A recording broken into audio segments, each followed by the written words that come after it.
Muito bem, boa noite então a todos. É um prazer muito grande poder receber vocês nessa primeira palestra da AME Paraná. Nós sempre fazemos uma palestra por mês a partir de março, essa é a primeira. O doutor Sérgio já esteve conosco no final do ano passado, né? E nós já tratamos com ele de começarmos o ano com ele, né? Porque o Sérgio é uma pessoa especial, né? Além de médico, ele é físico. E além de físico, o Sérgio também tem experiências com reuniões mediúnicas, né? Então é uma pessoa que tem trabalhos de curas, é um palestrante internacional, né? Então a gente fica muito feliz com tanta possibilidade diante do Sérgio e que a gente pode ficar muito à vontade em relação às perguntas, devido à experiência Falou. prática dele também, né? O doutor Sérgio, então, é de Porto Alegre, nasceu em Porto Alegre, é de família espírita. O pai do Dr. Sérgio, o Dr. Francisco Tinsen, já foi presidente da Federação Espírita Brasileira, de 1975 a 1990. E o Sérgio é formado em medicina pela Universidade Federal do Rio Grande do Sul. Depois especializou-se em cardiologia. O Sérgio é intensivista, unidade coronarianas. Nossa, tem tanta coisa aqui que metade da cardiologia está aqui no currículo do Sérgio. Nós vamos passar, assim, vamos passar professor de terapia intensiva, pós-operatório, de cirurgias cardíacas, UTI e assim por diante, né? Vários cursos de extensões universitárias no Instituto Nacional de Cardiologia de Laranjeiras, Hospital Geral de Ipanema e assim por diante. Também é membro efetivo do Conselho Fiscal da Federação Espírita Brasileira, há 25 anos. E fundador-presidente há 25 anos da Sociedade Espírita Recanto. Reencontro, em Copacabana, Rio de Janeiro. Não, E não, também não. presidente do grupo Francisco de Assis, na Barra da Tijuca. Então, o Sérgio está em todas as partes, né, fazendo as suas atividades não só espirituais, além das palestras internacionais que ele faz na Europa e tudo mais, e no Brasil inteiro, né? Então, para nós, Sérgio, é muito uma noite especial, né, receber você. Seja bem-vindo. A casa é tua, né?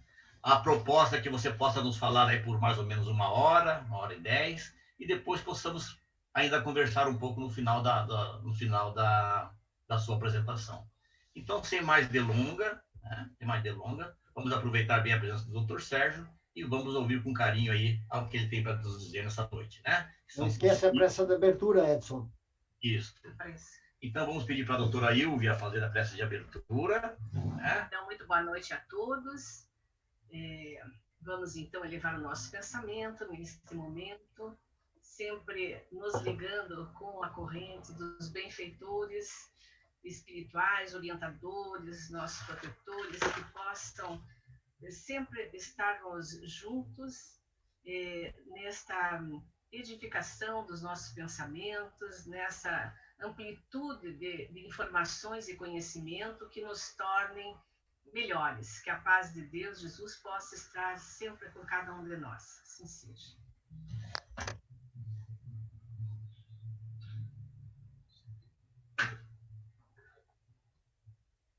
Bem, posso começar?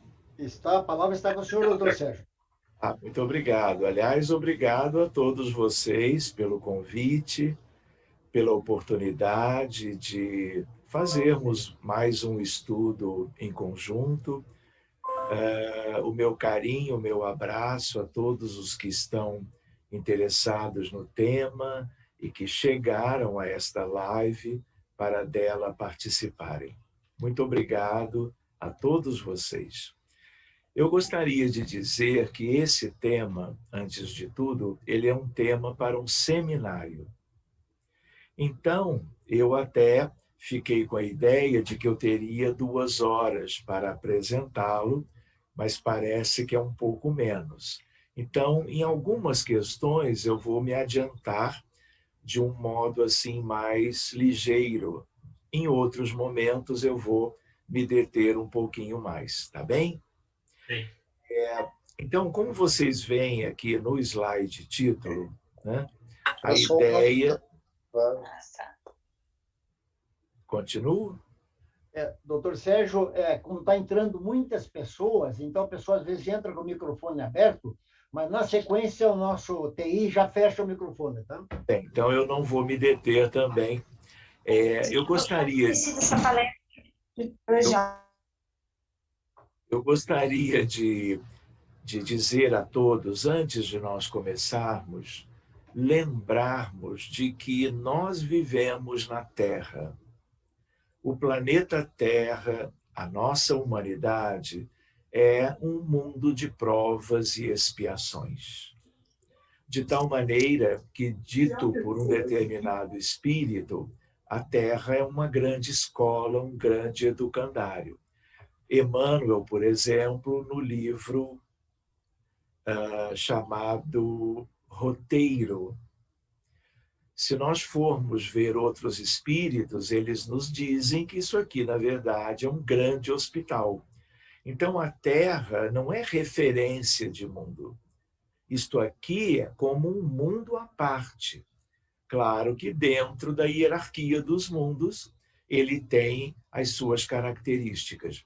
Quando nós pensamos que a Terra é um mundo que é um grande hospital, nós todos somos doentes.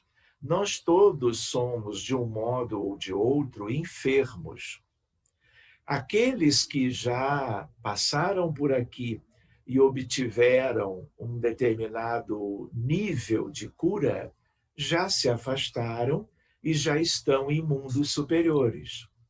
Nós somos, no momento e já há milhares de anos, um grande hospital. Espírito superior, espírito sem patologias da alma, não vivem aqui, só vêm aqui para nos ajudar. Então é importante lembrar que a história do planeta Terra, conhecida, ela tem pelo menos 5.500 anos no sentido da história escrita. A nossa história é muito mais longa do que isto. Ela é de muitos milênios mais. Mas de 5.500, 6.000 anos para cá, nós temos uma ideia da história em registros. E em todo esse período, nós sempre tivemos a figura de doentes e, ao seu lado, a figura de terapeutas, de médicos. De médicos, eu diria, desde Imhotep, no Egito Antigo, junto de uma determinada dinastia, ele era um sábio, é o primeiro médico da história da medicina. Hipócrates e Galeno vieram muito tempo depois. Então, desde pinturas nas cavernas, pinturas rupestres, nós temos a ideia de que doentes já existiam e que outros funcionavam como terapeutas para esses doentes. Antes até que, portanto, nós pudéssemos ter uma ideia da medicina, da ciência médica, como nós fomos conquistando ao longo dos milênios até a ciência moderna de agora, médica. Enfim, quando nós falamos, portanto, um tema como este, os fluidos e a cura magnética, dos vários magnetismos e uma ideia, um sonho que está se materializando de uma medicina melhor, tudo isso é próprio para o planeta Terra. E, às vezes, como nós já estamos aqui há muito tempo, conhecemos todo o sofrimento que advém das doenças e de tantos outros problemas, como as guerras sucessivas, em 5.000 anos de história, nós nunca tivemos 100 anos de paz. Então, isso também mostra a precariedade, a indigência moral do nosso grande conjunto. Esse conjunto ele é de 20 bilhões de humanos. Isso está por Emmanuel no livro Roteiro, no capítulo O Grande Educandário. Emmanuel traz isto. Então, nós somos 7,8 hoje bilhões de encarnados e temos, portanto, 12,2 bilhões de desencarnados, aproximadamente, claro. Então, essa temática ela é importante em toda a história. E agora, quando nós estamos, a partir do advento da doutrina espírita, do Consolador prometido, nós estamos agora ganhando as luzes do Cristo, de novo, de um outro modo, para que várias ciências progridam. E a medicina talvez seja a mais importante ciência da atualidade, que na interação com o Espiritismo é quem mais está podendo prosperar a favor da humanidade, que é tudo que nós todos aqui desejamos. Então, vamos adiante, porque temos muitas coisas para vermos. Mas eu gosto de brincar, falando sério, que no mais tardar, até meia-noite, nós concluímos. Então, amanhã ninguém trabalha, vamos nos predispondo a um tempinho um pouco maior hoje. E eu gostaria de começar assim, mostrando para vocês algo que é fruto deste conjunto de temas que tem a ver com a nossa noite hoje. Quero lembrar que eu, como todos, sou também aprendiz. Gosto de ler, gosto de estudar, mas é uma amplidão extraordinária de tudo que do universo divino nós devemos buscar gradativamente. Vejam a coincidência. Vocês combinaram uma live hoje, um estudo, dia 10 de março. E hoje, exatamente hoje, começou mais um Congresso Mundial de Psiquiatria. É o mais alto fórum da especialidade que é relacionada à saúde mental, que é uma questão de extrema importância, haja vista que são milhões e milhões de doentes mentais no mundo inteiro em consequência de questões antigas, de transgressões às leis de Deus feitas ao longo dos séculos. Nós estamos colhendo doença mental como doença clínica, é colheita dos nossos equívocos e das vezes que nós contrariávamos as leis de Deus, prejudicando o próximo. Porque toda doença, no fundo, é efeito. As causas têm a ver com as nossas escolhas, as nossas atitudes, as nossas ações. Então, hoje, né, a Associação Mundial de Psiquiatria, esse congresso ia ser em Bangkok, na Tailândia, mas por causa da pandemia, ele agora vai de hoje até dia 13, online, no sentido de que são 7.000 profissionais na área da saúde mental, psiquiatras, psicanalistas, psicoterapeutas e psicólogos. E aqui nós vamos ver algo que tem a ver com esse nosso estudo, e tem a ver com a fronteira entre a doutrina espírita, magnetismo, mediunidade, fluidos e aspectos que aos poucos nós vamos nos inteirando. Vejam aqui a ideia. Como fruto do trabalho de vários anos, de 2 grupos espíritas no Rio de Janeiro, já há algum tempo, desde 2008, que nós estamos divulgando o trabalho nessa fronteira. Então, desta vez, nós enviamos 2 artigos, 2 papers, e os 2 foram aceitos pelo comitê científico e serão apresentados na forma de pôsteres eletrônicos. Então, se vocês olharem o da esquerda, vejam o título: Influência das pessoas desencarnadas na doença mental e sua respectiva abordagem. Do outro lado, nós separamos os casos das crianças e jovens dentro do transtorno do espectro do autismo. E aí fizemos um estudo específico. Muito bem, olhem ali, a influência dos desencarnados nos pacientes com autismo e os benefícios de lidarmos com estes espíritos através da mediunidade. Então, nos dois, nós vamos falar de Allan Kardec, de mundo espiritual, nós vamos falar de mediunidade, nós vamos falar de médiuns médicas, nós vamos falar de evangelho no lar, nós vamos falar do passe.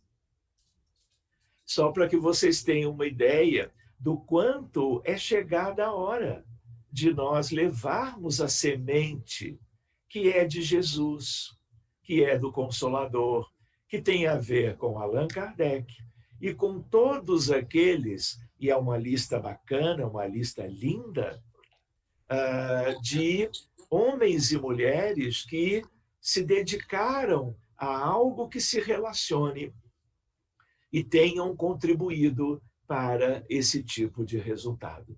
Então, iniciando o nosso estudo pela coincidência de datas, né, eu estou mostrando para vocês algo que é motivador, algo que nos anima a que nós persistamos nessa seara, que é uma seara da ciência médica, é uma seara de amor, de caridade, de altruísmo, de compaixão, de empatia, como vocês talvez possam ver um pouquinho mais adiante ainda hoje.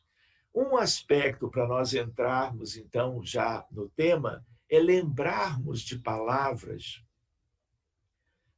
como estas, no sentido de matéria, energia, fluido e magnetismo. Então, eu diria, tudo isto são aspectos que são muito falados, mas que, às vezes, as pessoas que não se enfronharam um pouquinho mais nos departamentos das ciências básicas, usam os termos, às vezes, sem muita propriedade. Então, alguém há de dizer, tudo é energia. Mas quem disse sabe o que está dizendo? Né? Então, aqui é apenas uma ideia de nós nos lembrarmos um pouquinho. Matéria, nós temos uma noção, porque o nosso mundo físico, ele é muito de matéria densa.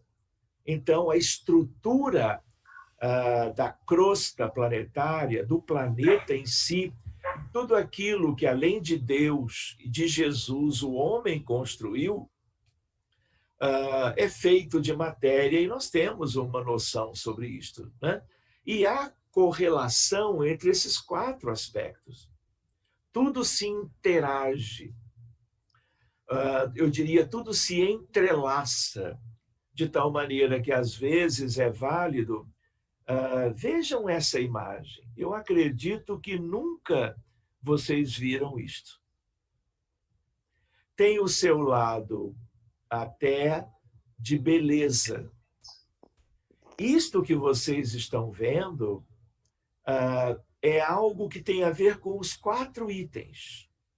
Tem a ver com o que nós chamamos de vácuo quântico. Isto é como se do mundo espiritual, do vácuo, dito de uma outra maneira, entendido de uma outra forma, possa surgir algo perceptível, detectável no mundo material. Então, aqui, quando olhamos isto, nós estamos vendo como que a fronteira entre o mundo espiritual e o mundo físico. Vamos seguindo adiante. Nós poderíamos dizer, amigos, que a energia de um corpo ou de um sistema é a capacidade que este tem de gerar uma ação qualquer. Então, é como uma forma de nós definirmos energia. E esse quadrinho nos ajuda. Vejam só, Se eu tenho a energia calorífica, um ambiente, ou uma pessoa, ou um sistema, ele vai ser aquecido. O frio é a falta da energia calorífica. Se eu penso em energia elétrica, dela decorre a corrente elétrica e algo, além de tantas coisas, algo que nós conhecemos bem, que é a luz visível, né? E outros aspectos, a luz visível branca, a luz visível do espectro das cores e assim por diante. Energia magnética já chegou mais perto dos nossos interesses hoje, né? Então, energia magnética, qual é o efeito? O efeito é a imantação dos corpos, de uma maneira geral. Energia mecânica, eu preciso para o deslocamento de objetos. Se eu não tenho energia mecânica, não há deslocamento. E para que tenhamos uma ideia mais ampla, existe a mecânica celeste. E a energia mecânica celeste, que tem a ver até com o que se postule a respeito da vida divina, você vai ter o movimento dos corpos celestes, todos, porque, a princípio, nenhum deles vive nos domínios da estática. Há sempre movimento. É a energia mecânica dos aspectos do grande universo que movimentam a realidade que nós conhecemos pela astronomia moderna. Energia química vai dar origem a muitas coisas. Um aspecto, só para recordarmos, é a digestão a nível de laboratório, de um animal experimental, a nível do ser humano. Energia nuclear, um exemplo, é a radioatividade. Antes da mecânica quântica, antes da física moderna, que começa no 14 de dezembro de 1900, quando Max Planck ele resolve um problema da física da época, chamado a catástrofe do ultravioleta, começa a revolução científica moderna, com a mecânica quântica e a teoria da relatividade. Enfim, aí o mundo inteiro mudou e continua mudando até hoje. E, aliás, nós só estamos reunidos aqui como herdeiros destas mentes brilhantes que nos auxiliaram, trazendo os grandes avanços da ciência. Outra ideia é energia mental, né? Allan Kardec não tratou disto, mas André Luiz tratou, não é verdade? O próprio Emmanuel também. Muito bem, então energia mental é aquela que tem a ver com o pensamento. Se alguém tem pouca energia mental, as irradiações do pensamento, que nós vamos ver alguma coisa daqui a pouco, elas são menos eficientes, elas já não vão a tão grandes distâncias. Então, há uma ideia para nós a respeito de energias diferentes quando nós olhamos para o quadrinho em questão. Quando nós trabalhamos a ideia do magnetismo, a história do magnetismo acontece na Magnésia, no sul da Grécia. Está lá até hoje.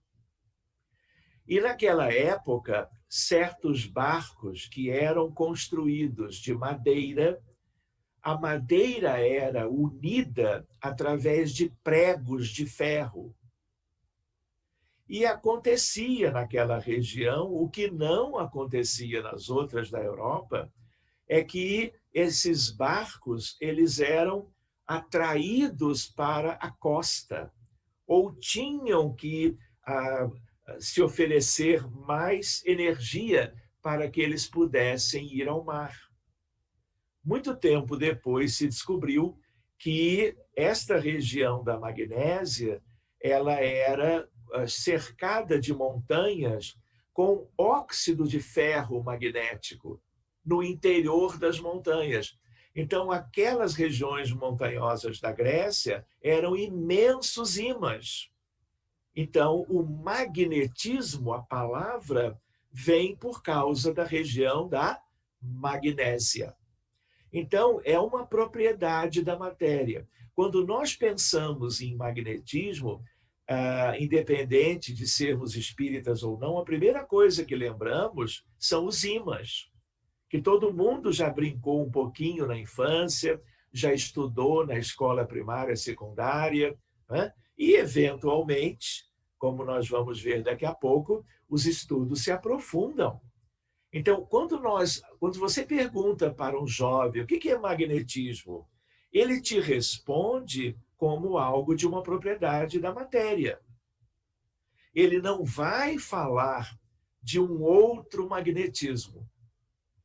Enfim, para que nós tenhamos uma ideia que magnetismo é algo da ciência como um todo, e da ciência que é a base, que é a mãe das ciências, que é a física.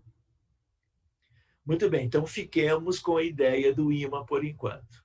Então eu coloco ali certas pedras da magnésia ricas em óxido de ferro magnético, que é o que tem no ímã. É uma questão altamente específica e completamente diferente de tudo da natureza da Terra e da natureza do universo. É o que nós chamamos de ponto de singularidade na ciência. A outra ideia é lembrarmos que a Terra é um grande ímã, porque lá no interior, no magma, nós temos uma quantidade colossal de ferro, deste ferro dos ímãs. Por isso, as linhas de campo do campo magnético da Terra. Por isso que pássaros viajam 10.000 quilômetros de uma região para outra, por causa de fenômenos naturais e biológicos deles, e eles se guiam impecavelmente, porque eles têm uma estrutura no cérebro e eles vão de acordo com as linhas do campo magnético da Terra. E essas linhas ligam o polo norte magnético com o polo sul magnético, que são um pouquinho diferentes dos polos geográficos. Pois bem, a aurora boreal, ressonância nuclear magnética, o trem de levitação magnética, tão comum no Japão e na China, são do mesmo magnetismo da ciência, com certas particularidades. Energia magnética, campo magnético, interação magnética. Tudo isso se estuda na física, que, como eu lembrava, é a querida mãe de todas as ciências.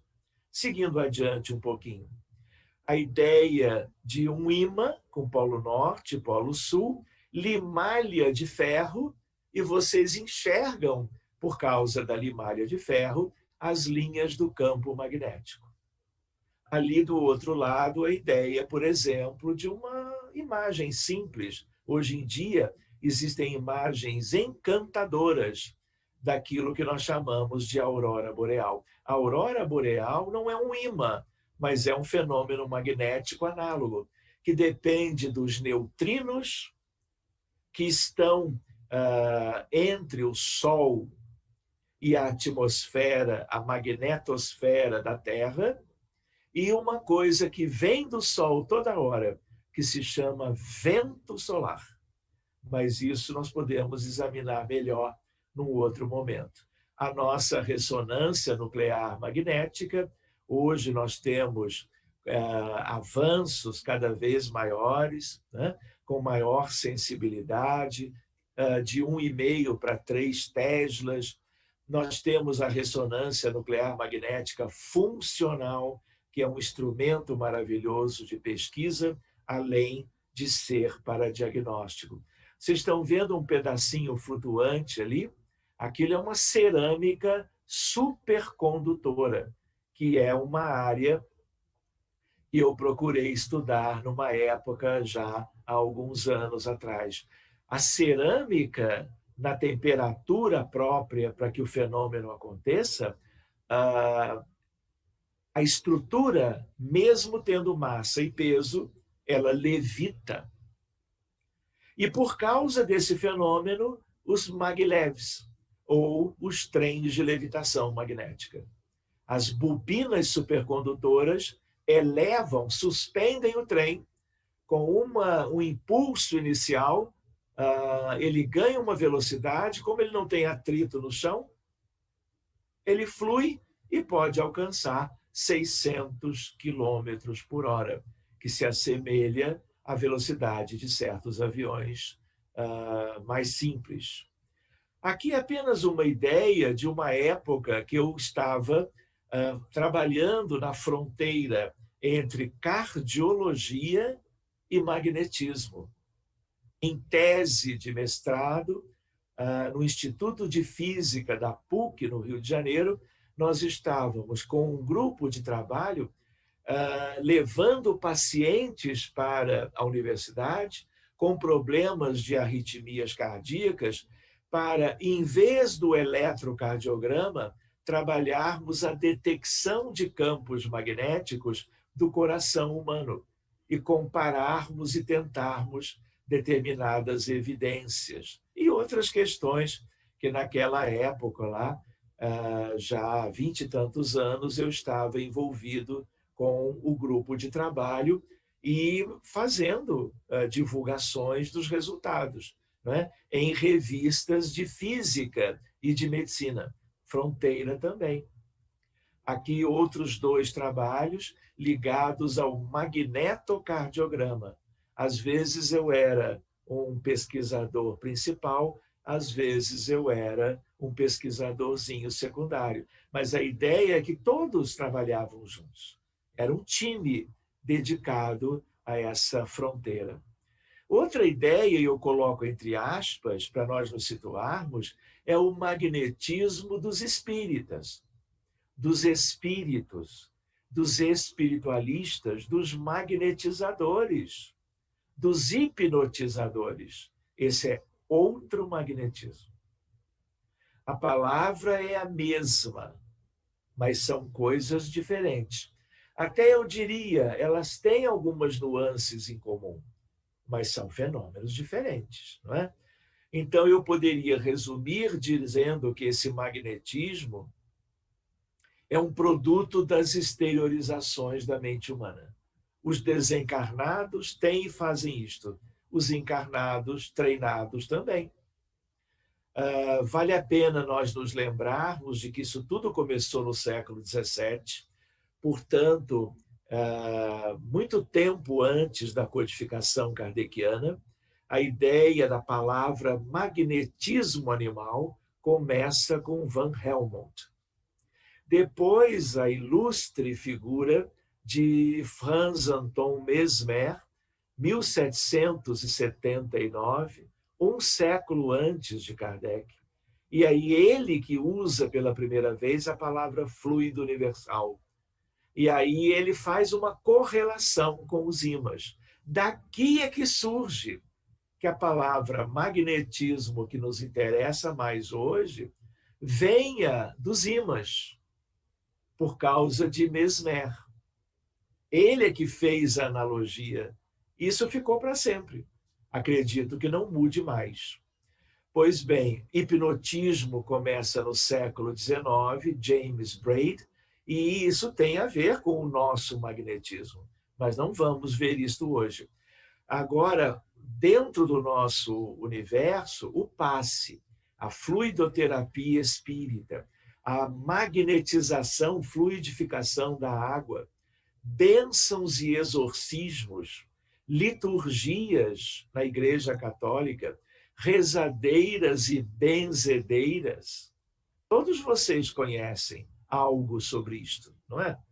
As curas de Jesus e dos apóstolos, locais e à distância, efeitos físicos e ectoplasma, transporte, mesas girantes, materializações luminosas, estamos meio que no mesmo universo, né?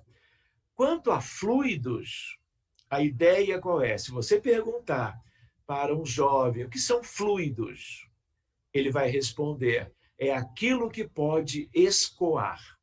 Então, todos os gases, todas as substâncias gasosas são fluidos.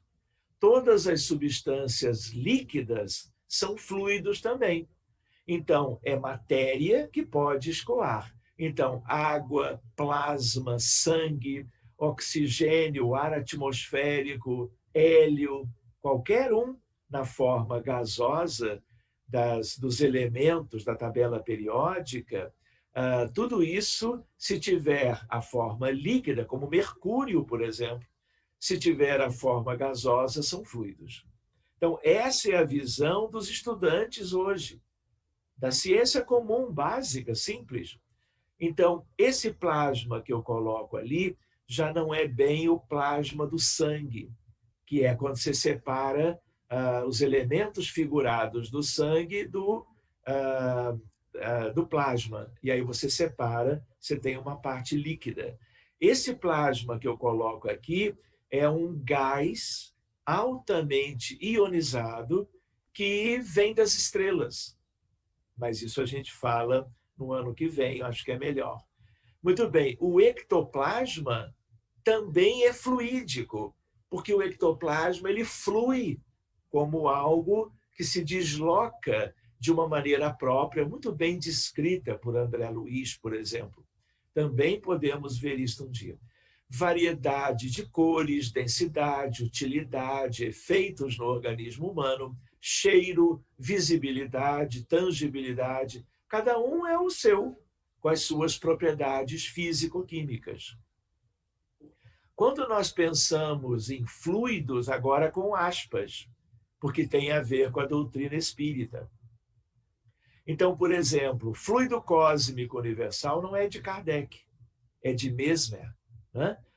Fluido cósmico universal, fluido primordial, fluido vital dos seres vivos, fluido espiritual, de origem espiritual, tem a ver com algo chamado campo. Naquela época da codificação, não se tinha ideia do que é um campo. A ideia de campo veio depois, na transição do século XIX para o século XX. Outra ideia, para não perdermos tempo, o que é o pensamento? Temos 100 bilhões de neurônios no cérebro humano e existem duas ideias a respeito do que seja o pensamento. Se você perguntar a um psiquiatra, a um neurocientista, ele não sabe o que é. Porque o pensamento é algo, mas ele não foi bem descrito pela ciência acadêmica. André Luiz nos ensinou claramente, nos dizendo que é uma radiação eletromagnética. Mas se vocês olharem a bibliografia de André Luiz, em vários livros diferentes, então, ele diz que a velocidade é maior do que a dos 300 mil quilômetros por segundo, que é a velocidade da luz no vácuo. O que ele quis dizer com isto? Sem que naquela altura ele pudesse ser mais objetivo, ele no fundo quis dizer que é um eletromagnetismo, mas é algo diferente, é um fenômeno quântico. Ele não usou a palavra.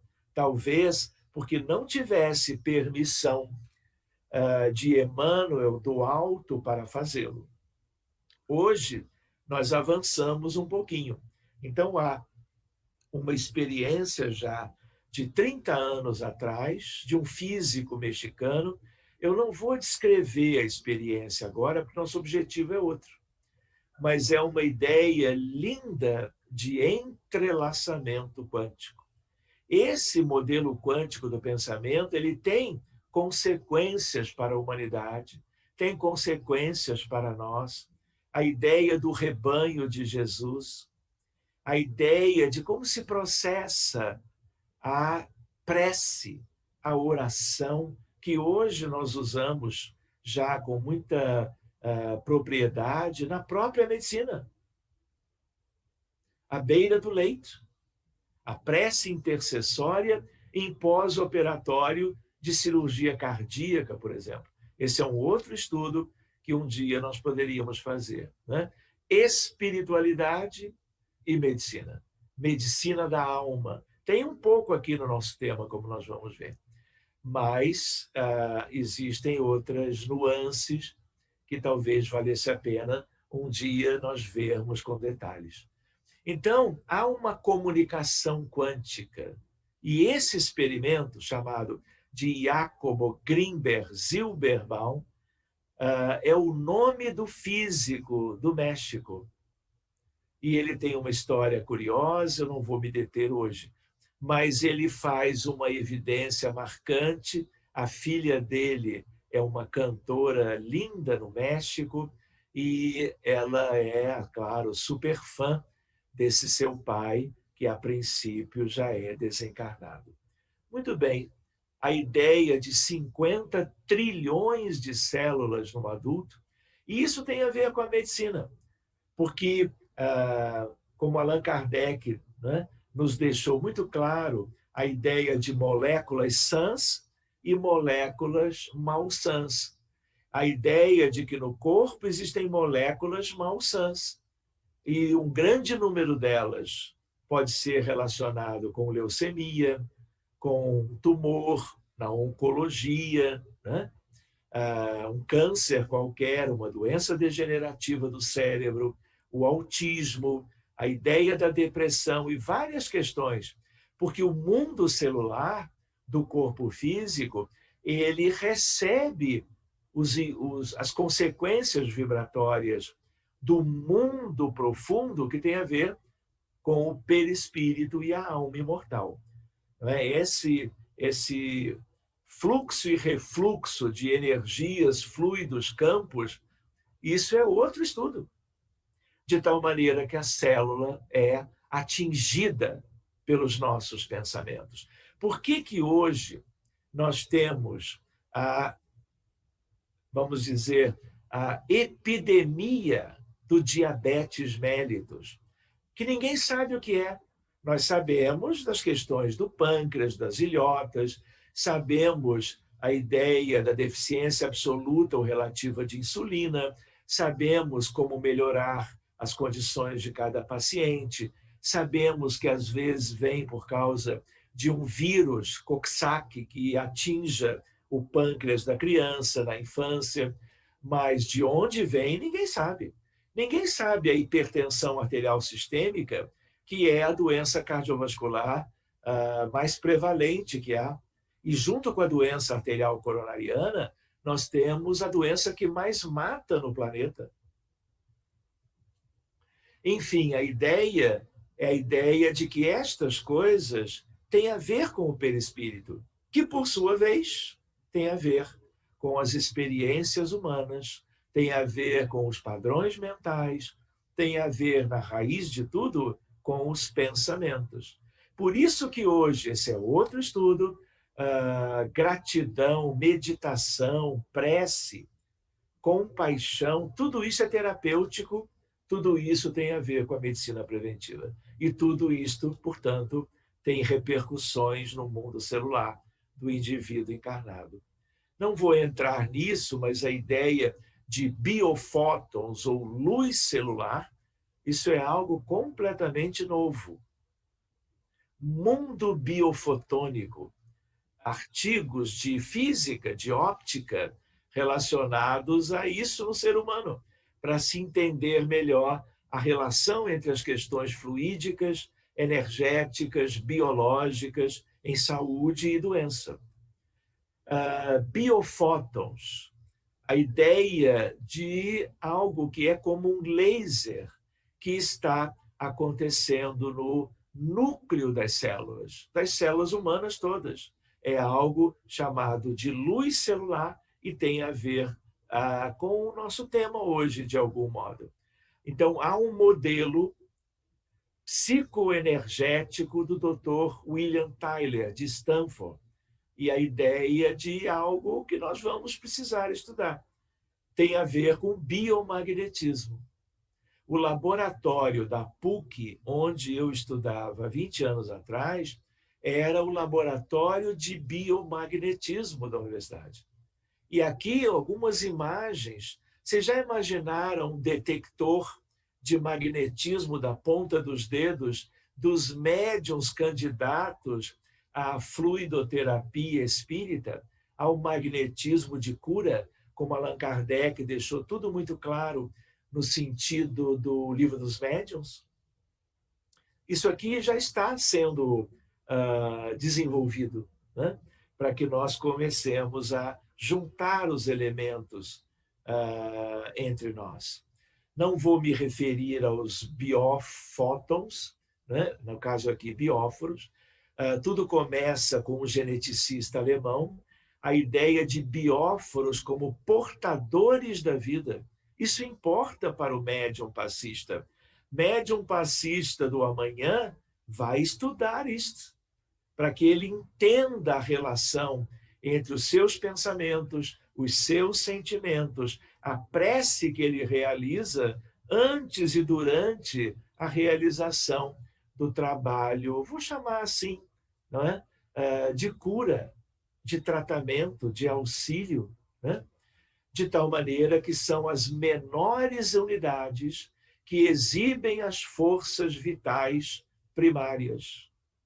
Então, é como algo das pequeninas estruturas que envolve tanto o mundo espiritual como o mundo físico. Vejam André Luiz em Evolução em Dois Mundos. Ele fala através dos bióforos ou unidades de força psicossomática que atuam no citoplasma. Biofótons é algo tipo laser no DNA, portanto, no núcleo das células.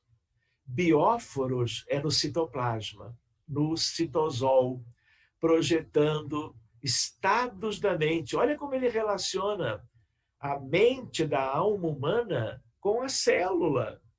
E a doença vem aí, e a prevenção também, e a cura pode muito bem vir, pelo menos como coadjuvante, depois de um processo qualquer de doença grave, para uma recuperação dentro de uma previsão. Tudo isso tem que ser testado.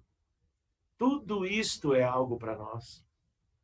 A ideia de uma divisão que vocês conhecem, né? Alma ou espírito, perispírito e corpo. Aonde estão os bióforos? No corpo e no perispírito. E nessa transição, né? Vamos ver alguns detalhes de perispírito depois. Eu não vou me estender agora, mas vejam que coisa curiosa para nós refletirmos. Depressão e doença cardiovascular. Então, reparem, se eu tenho 100 pacientes com infarto do miocárdio e eu separo outros 100 e eu percebo que num grupo, além da mesma doença coronária com infarto, em que todos os casos são equivalentes, mas de um grupo de 100, todos eles têm depressão, o grupo da depressão tem o dobro de mortalidade e letalidade. Então depressão mata? Claro, pode matar pelas ideias suicidas, mas também pode matar de doença cardiovascular. Então, se eu recebo um doente na unidade coronária e eu sei que ele tem depressão, se ele não está em tratamento com antidepressivo, até que outros recursos sejam acionados, eu preciso medicá-lo. Senão ele vai morrer mais. É 100% mais. De onde vem isso? Relação mente-corpo, espírito-matéria, paradigma da medicina da alma. Então, a depressão também leva à redução da atividade do sistema imunológico. Então, reduzindo o sistema imunológico, depressão leva a câncer. E nós nem estamos falando de doutrina espírita ainda.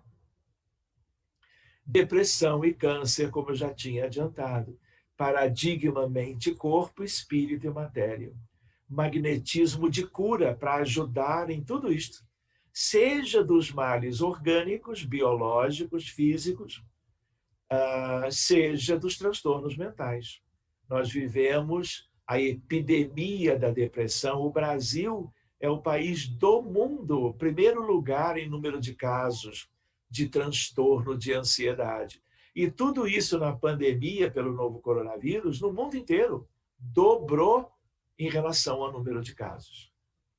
Inclusive, lamentavelmente, o número de casos de suicídio no mundo. Então, o magnetismo de cura, como Allan Kardec estudou muito bem, se houver tempo, até a meia-noite, nós poderíamos chegar a isso, ele vai ter uma ação na alma, no perispírito e no corpo físico. E ele pode ser útil e deve nesses 3 grandes departamentos da vida humana do encarnado. Passistas e magnetizadores conscientes.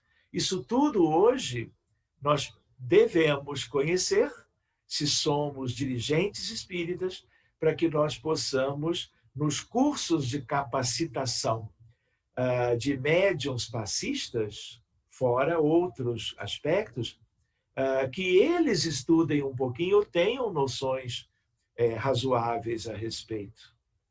Por exemplo, depressão e doença coronária, em revista médica de psiquiatria.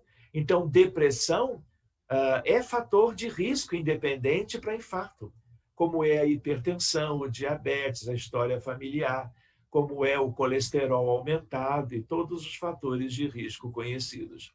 Então, a depressão aumenta o risco de reinfarto e morte nos que já estão internados por infarto nos hospitais. Com toda certeza, Sérgio, 2 coisas. Primeiro é que a gente gostaria de uma continuidade. Aí você vai escolher o mês nós aí, uma vez por mês, né?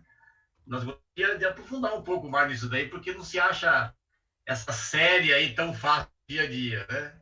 Ainda mais com a tua terapia. E ainda um tempinho para algumas perguntas do pessoal presente, né? Então, as perguntas assim, bem pontuais, para nós podermos fechar essa noite aqui maravilhosa que eu vejo, né? Então, vamos lá. Quem tem alguma pergunta para o doutor Sérgio? Vamos lá. Doutor Sérgio, se eu puder fechar a sua apresentação, que fica mais fácil para ver todos os participantes, né? Se o Edson não tiver nada para perguntar, eu gostaria de fazer uma pergunta, aliás, na realidade, passar uma dúvida que eu tenho, já que o doutor Sérgio é físico também. A pergunta que eu faria é assim: eletricidade, magnetismo e eletromagnetismo é a mesma coisa ou são 3 coisas distintas? Odovaldo, no universo, na natureza de qualquer contexto do universo divino, pela física, existem 4 grandes forças, interações ou campos. Existe o gravitacional, que é a gravidade. Existe o campo, que é o campo...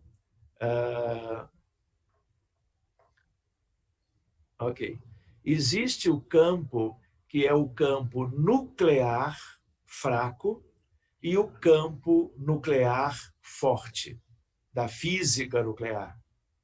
E existe o campo, a interação, a energia, a força eletromagnética.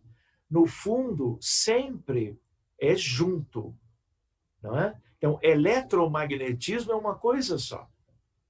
Só que há uma parte que é o magnetismo e a outra parte que é a eletricidade.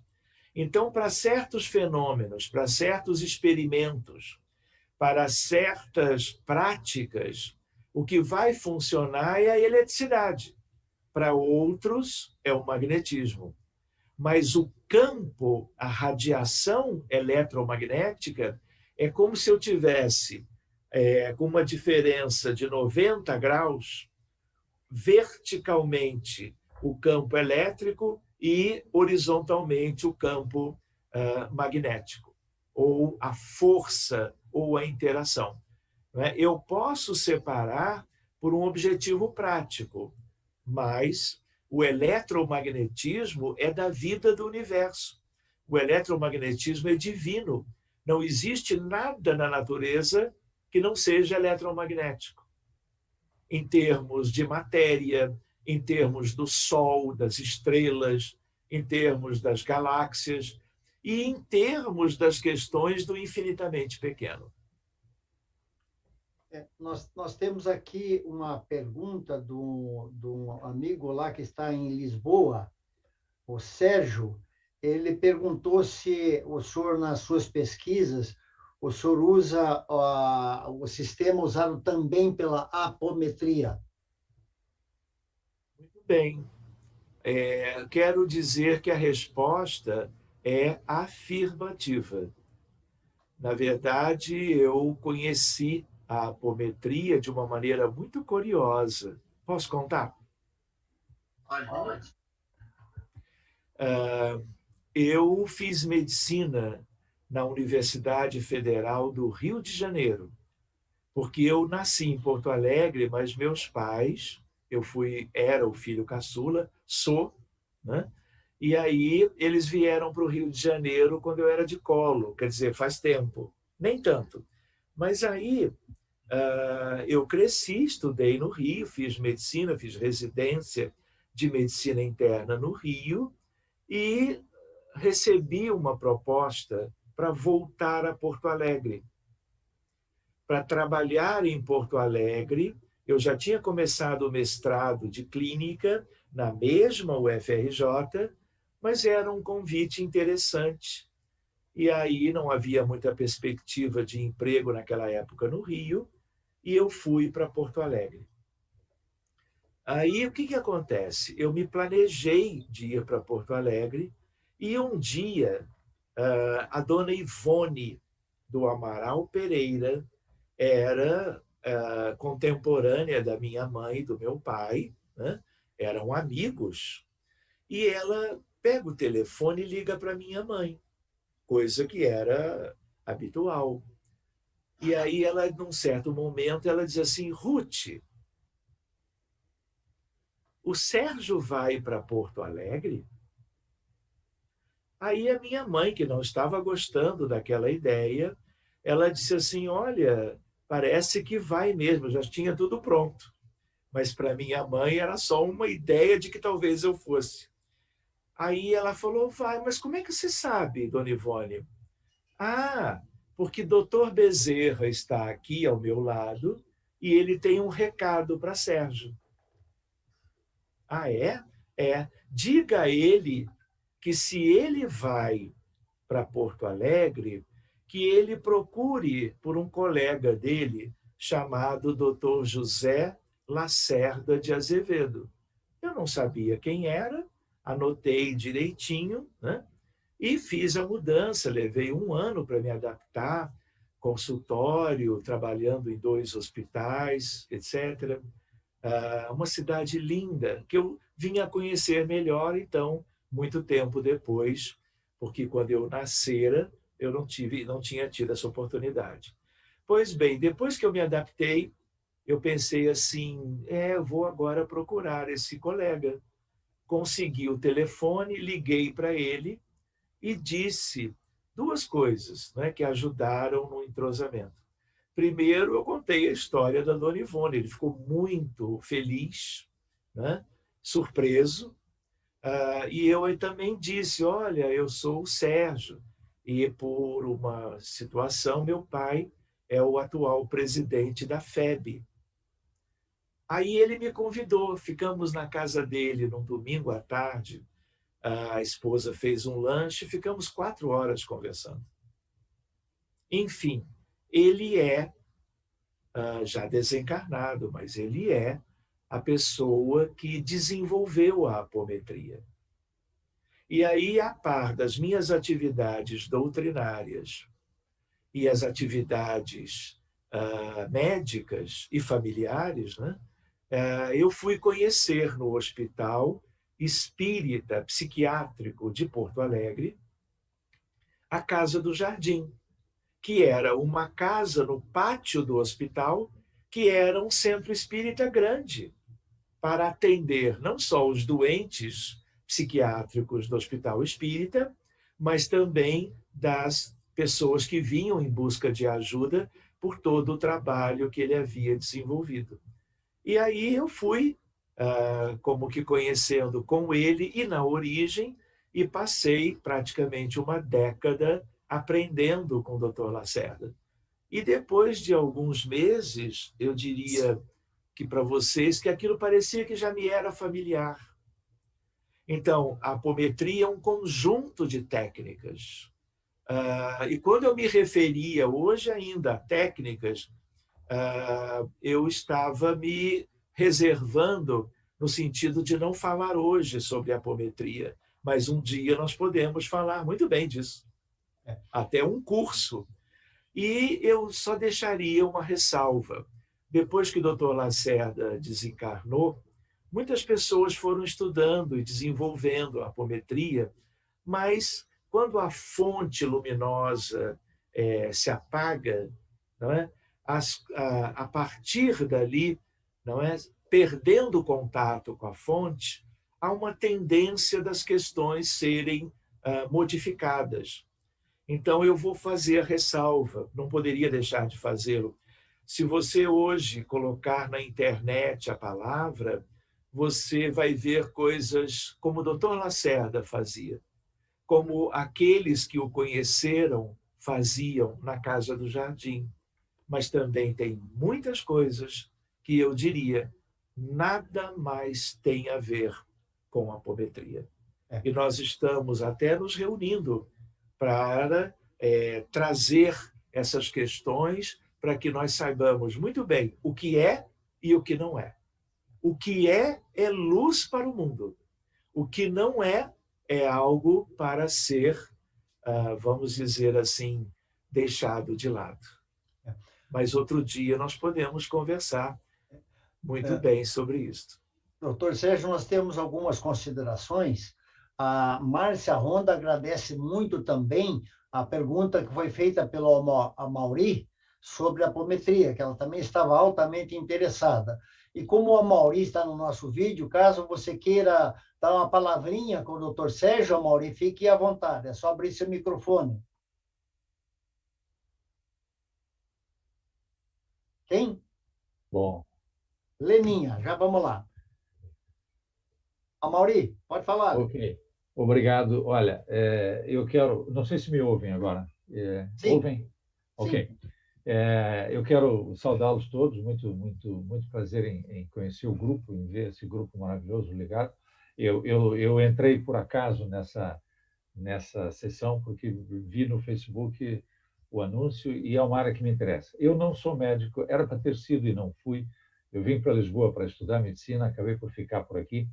E deu-se o 25 de abril e outras contingências do dólar naquele tempo me obrigaram a começar a trabalhar e tal, e eu acabei por não concluir o curso. Eu hoje sou um terapeuta holístico, tenho um consultório aqui já no centro de Lisboa há muito tempo, há mais de 5 anos. Eu vivi em África 12 anos depois de ter saído daqui. Foi lá que eu abri a minha vida para voltar para a área da saúde. E hoje eu sou especializado em energias sutis. Tudo aquilo que nós estamos ouvindo aqui é o prato do meu dia a dia de uma forma terapêutica. Só que, claro, eu não faço apometria sozinho. Acho que é muito complicado, é muito difícil. É preciso que seja um trabalho de grupo, não é? Mas a espiritualidade kardecista vem no meu patrimônio cultural e científico desde a infância. E então eu tenho pesquisado bastante, tenho lido muito sobre isso. Hoje eu sou um aplicador de métodos sofisticados, inclusive. Eu tenho consultório, você mostrar, o Dr. Tício mostrou ali uma máquina de ler, digamos, a energia sutil do ser humano, que é a bioeletrofotografia. Eu tenho uma BioWell no meu consultório e eu analiso isso diariamente e consigo detectar disfunções bioelétricas a nível dos meridianos, a nível dos chakras, a nível dos órgãos. Mas também encontro, às vezes, e tenho sido levado a a ter tarefas cada vez mais complexas, porque isso vem vindo, vão sendo enviadas, né, esses casos. E, por isso, o meu interesse na apometria, porque eu encontro, obviamente, situações de obsessões pesadas, como o Dr. Thyssen mencionou aqui e tem tratado inúmeras. Eu encontro situações semelhantes, parecidas, e eu não tenho ferramentas para isso. Daí o meu interesse pela apometria. Seria muito interessante obter dessa fonte preciosa da Casa do Jardim, porque, como bem disse o Dr. Thyssen, essas técnicas são depois multiplicadas por 100 versões e apenas uma delas ou 5 delas é que são razoáveis. As outras já são todas distorcidas, não é? E pouco tem a ver com a essência. Eu, por acaso, tenho os 2 livros do Dr. Lacerda e acho fantástico, mas não se pode praticar a apometria sozinho, não é? O Dr. Thyssen pode se pronunciar um pouco sobre isso, e eu vou ficar muito grato se vocês aí criarem condições de se fazer, nem que seja a um nível mais fechado, mais específico, uma formação nessa área da apometria, porque é utilíssima para qualquer terapeuta e para qualquer médico que tenha abertura cultural e mental para abranger esses campos não propriamente físicos, ok? Então, eu quero mandar um abraço para o Dr. Thyssen e para todos os irmãos aí e dar-vos os parabéns por terem montado essa palestra que está sendo fantástica, maravilhosa. Tá? Muito obrigado pela oportunidade de falar aqui também. E um abraço para todos. Uma boa noite. Doutor Sérgio, em função do horário, a gente sugere que as suas colocações, agora no final, sejam bem objetivas, porque temos mais umas 2 perguntas para passar para o senhor. Valdo, eu acho que eu encerro mesmo por aqui. Tem dezenas de outros slides com conteúdos interessantes, mas eu acho que nós não devemos correr. Eu acho que nós devemos organizar um outro encontro, né? Quem sabe para seguirmos adiante a partir do ponto onde nós estamos. Então, eu creio que você talvez possa fazer as perguntas que estão ainda pendentes e depois eu faço uma prece e nós encerramos. Então, eu só passaria as perguntas, não para o senhor responder, mas para quem sabe numa próxima palestra aqui, incluir esse texto, né? Então, primeiro, as pessoas estão mencionando que adorariam ter um curso ou conhecer um pouco mais de apometria através do senhor, né? Também tem aqui a Clarice Mitrano, que é uma amiga nossa de Foz do Iguaçu, gostaria de saber se com o fluido e atendimento fraterno é possível resolver esses casos mais graves ou sempre é necessário resolver através da reunião mediúnica? Bem, eu gostaria de agradecer a pergunta, mas deixar uma ideia com os amigos. Sim. Todas as questões médicas mais importantes, com mais sinais e sintomas de doença, aquelas que mais têm a ver com o sofrimento humano, têm sempre causas espirituais. E não é que eu esteja falando agora das limitações da alma ou do espírito do próprio paciente, porque isso também existe, né? Eu estou me referindo à ideia das influências espirituais. A influência do mundo oculto aos olhos humanos convencionais, né? No sentido de 2 tipos fundamentais: vítimas do passado e, eventualmente, aqueles que, tendo sido vítimas e possam estar até sem memória, sem lembrança dos autores das suas dificuldades no pretérito, sejam aqueles, como Kardec deixou claro, espíritos vingativos. Então, se eu quero atuar nas causas, as causas são sempre espirituais e do pretérito. Então, a medicina de hoje, a medicina de sempre, na maior parte das vezes, a medicina ocidental, por exemplo, né, que é o protótipo, quando se fala em medicina, é a medicina ocidental que se está querendo enfocar, né? Ela, na verdade, é uma medicina que cuida dos efeitos. Em oncologia, por exemplo, que é a ciência médica que é ligada ao câncer, aos tumores, o que eu faço? É cirurgia para tirar o tumor, seja de próstata, de mama, de estômago, de pulmão. Radioterapia, poliquimioterapia, imunoterapia, e, em geral, é isto, né? Então, eu estou cuidando do que acontece no corpo. É muito bom? É. Quanta gente se cura de questões de muito sofrimento com a abordagem médica convencional, acadêmica, inclusive. Graças a Deus. E a todos os pioneiros e as mentes brilhantes que nos antecederam, desenvolvendo a ciência médica que nós temos hoje.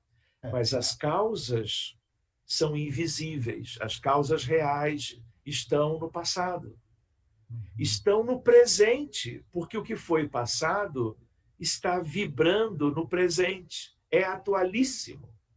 Tanto é que quando nós abrimos cada contexto, nós estamos no passado, mas agindo no presente, cuidando deles como se estivéssemos lá. Pois bem, o que acontece? É aí que a coisa muda. Vocês que talvez tenham chegado depois, vocês não viram os primeiros slides, em que, por exemplo, eu estava falando que hoje começou o Congresso Mundial de Psiquiatria. E isso que nós estamos falando hoje tem a ver com os 2 trabalhos que nós levamos e foram aceitos pelo comitê científico do fórum mais importante que há em termos da Associação Mundial de Psiquiatria. E por quê? Porque nós trabalhamos o antes e o depois. O que tem no meio do caminho? O binômio da medicina da alma, que é uma medicina espírita. Por isso, reunião mediúnica de desobsessão. Agora, não é qualquer reunião, porque há reuniões e reuniões. Entende? Sempre há espíritos benfeitores ajudando. Mas para haver um resultado melhor, tem que haver uma equipe encarnada, capacitada. E tem que haver também uma equipe dos espíritos desencarnados com uma dinâmica, uma versatilidade, um conhecimento da realidade humana, da realidade pessoal, coletiva, e de tudo isto que tem a ver com mostrar o mundo espiritual, nos mostrar o que nós temos que reverter, porque é revertendo o que eles nos mostram através dos médiuns da equipe que o paciente vai ser aliviado daquele peso kármico que resultou numa enfermidade qualquer. Eu mostrei alguns exemplos, teria mais ou menos meia dúzia de outros. Fica para um outro momento. Então, o passe, a palestra pública, a água magnetizada, tudo isso pode e sempre ajuda muito, mas muitas vezes não se pode prescindir da reunião mediúnica, senão as causas ficam a descoberto. Não pode. Pode, se não houver recurso. Mas o que o movimento espírita, né, que vamos dizer assim, a base para esse trabalho? Porque se não é espiritismo, fica difícil lidar com esse conjunto, vamos dizer. Não é? Não é que não se possa, mas quem poderia ter e tem as ferramentas básicas, o conhecimento simples de tudo que importa nessa hora é o espírita, graças ao Espiritismo, a Allan Kardec e aos espíritos da codificação. Mas não é uma meia leitura de um dos livros do Pentateuco. Estou me referindo a Kardec em tudo. Entende? Estou me referindo, inclusive, vocês talvez vejam aqui, ó, por exemplo, esse conjunto de livros aqui é a Revue Spirit. A ideia qual é? Espiritismo vai que vai. Se eu quero parar em uma ou duas obras de Emmanuel, de André Luiz ou de Humberto de Campos, e uma leitura escassa da codificação, eu vou. Já me ajuda muito. Mas eu preciso continuar estudando. Indefinidamente. Eu penso que o senhor vai ter que voltar a fazer nova palestra para nós, porque o pessoal está pedindo muito o seu retorno para falar de apometria, para falar de fluidoterapia. O pessoal está super curioso. O Edson está rindo aqui, mas eu estou feliz da vida, porque nós, com certeza, vamos precisar ter a sua volta. Eu gostaria de registrar, assim, que nós tivemos uma assistência superior a 200 pessoas assistindo através do Facebook e também diretamente aqui na sua apresentação. Quer dizer, é um público bastante significativo, vamos assim dizer. Então, eu devolvo agora, eu passo a palavra para o doutor Edson para fazer o encerramento e registro aqui também a gratidão de muitas pessoas pela oportunidade de assistir os seus ensinamentos, a sua palestra. Edson, contigo. Eu só aqui, a Leninha está na fila ali. A Leninha quer fazer a sua pergunta ainda? Porque é a única que ficou faltando pelo que eu estou vendo. Não. Não, acho que ela já... Então, então tá bom. Bom, Sérgio, em primeiro lugar, a gente quer agradecer a tua disposição, a tua atenção e o teu tempo todo que desprendeu para nós aí, meros discípulos, né? Para aprender até onde que a gente pode ir nos atendimentos e na cura, né? A gente sabe que a gente está no limiar de uma nova era, né? Onde a expansão médica da cura deve aumentar, né? E que novas pessoas estão reencarnando nesse planeta para ampliar esse tipo de movimento que já existe, sempre existiu na Terra, mas talvez as condições favoreçam daqui para frente a que amplie e se aprofunde, onde teremos realmente uma medicina da alma, coisa que vem acontecendo hoje com associações médicos espíritas. É um começo para tudo isso daí, né? Então, nós queremos agradecer a todos os participantes, né? Todo mês nós nos reunimos, a próxima palestra 14 do mês que vem, sempre na segunda quarta-feira de cada mês. Nós vamos combinar com você, Sérgio, um outro mês para que você possa voltar conosco, né, dentro das suas possibilidades. E para encerrar, então, nós vamos pedir para a nossa vice-presidente, doutora Rose Marie, fazer a nossa prece de encerramento, por favor.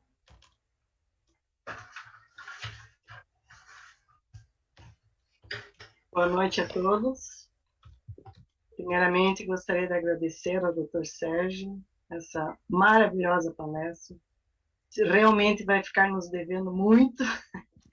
Teremos que, por muitas vezes, estarmos juntos ainda. Obrigada pela disposição de estar conosco. Amado Mestre Jesus, te agradecemos por mais essa noite maravilhosa de conhecimento.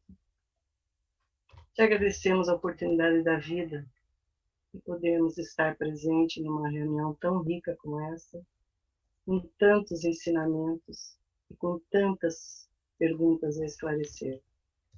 A oportunidade que tu nos dá, Senhor, por convivermos com pessoas que possam nos passar conhecimentos sérios, inteligentes e que só nos engrandece.